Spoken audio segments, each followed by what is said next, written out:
Hey guys, welcome to a new episode of the Secure Code Review series for beginners.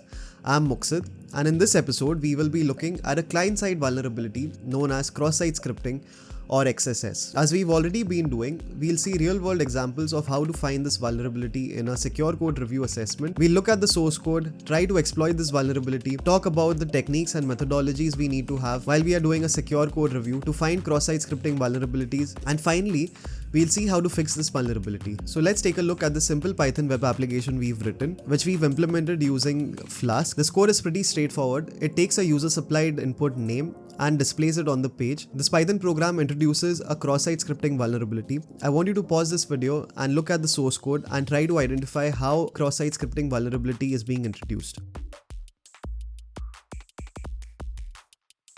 Well, if you've not guessed, the user-supplied input name is being directly passed to the HTML over here without being sanitized.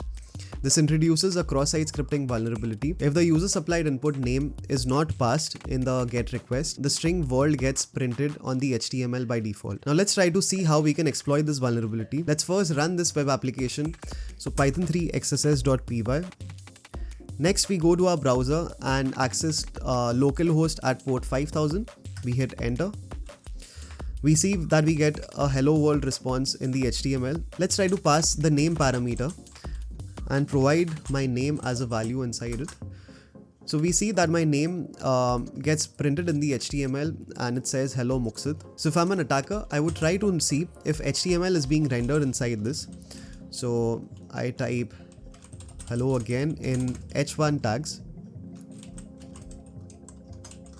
And not to our surprise, the HTML is being rendered. What about JavaScript? We'll use a simple script tag to see if JavaScript is being executed.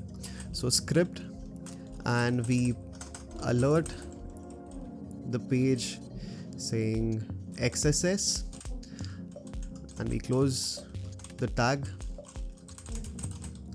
and we hit enter. We see that our JavaScript payload has been executed, which indicates that this is vulnerable to a cross-site scripting vulnerability. So let's close this and jump back to our VS Code and see how we can identify cross-site scripting vulnerabilities in code. Now, if you're performing a secure code review, the very first thing you should do is look at all the possible sources or areas where the user-supplied input is being accepted. So places like forms, HTTP GET or POST requests, cookies, headers, different URL parameters, and any other possible input methods. Once you find out areas where these user-supplied input are being accepted, next, dive deep into the code and see if the user-supplied input is being sanitized or validated. Also, keep an eye out for any kind of dynamic data in the web pages. Check for any kind of cases where user-supplied input is being passed to HTML, JavaScript or CSS in the web page. If there is a place where user-supplied input is being printed on the HTML, check using special characters if they are being encoded correctly or not. If not, you might have a cross-site scripting vulnerability.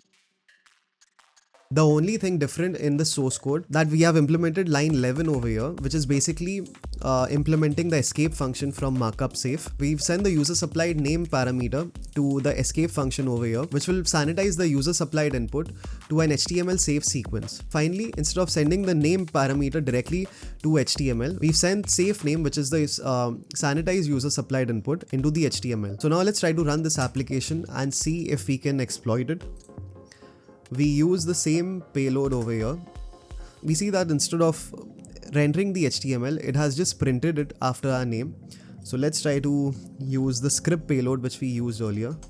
So script alert XSS, and this is the payload which we had used. We hit enter. So the fix is working as expected and our payload was properly sanitized before being printed into the HTML.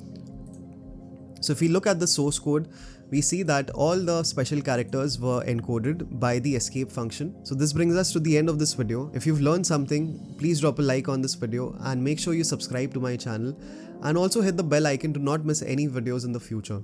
If there are any kind of videos you wish to see in the future on this channel, make sure you mention them in the comments below. As usual, all the links will be available in the description below. Thank you for watching. I will see you in the next video.